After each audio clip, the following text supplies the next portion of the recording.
মুড়ি তো ঘুরোই ঘুরোই সেইটা দা বানাচ্ছে। আমরা কই দেখো কিনে দেখি না। শালা মিমির সাথে প্রেম করে আমার জীবনটাই তেজ পাতায় যাচ্ছে। কয়দিন আগে স্যামসাং কিনে দিলাম, এখন আবার আইফোন 16 প্রো ম্যাক্স আসছে। কিডনি কি বিক্রি করতে হয় শেষমেশ। মামা মামা মুড়ি কিনে দাও, আমি মুড়ি খাবো। ওই চুপ কর, এইদিকে মিমির সাথে প্রেম করে আমার জীবন শেষ হয়ে যাচ্ছে আর তুই মুড়ি নিয়ে পড়ে আসিস। মামা তুমি মুড়ি কিনে দেবে কেন বলো?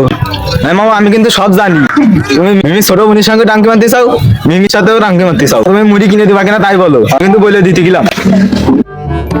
আরে কি খাবি, তুই কি খাবি?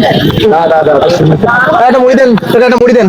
এই যে রে আমার ওই এই যে রে মামা রে, না না না মামা না মনে করনি তো না। আরে একটু মনে করে না, খাও খাও খাও করে না।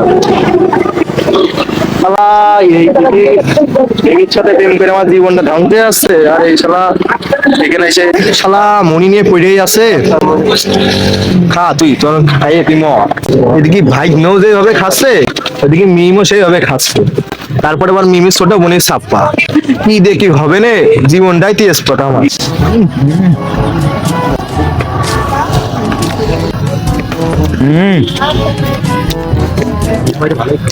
ঠান্ডা মানে ভালোই খেলাম।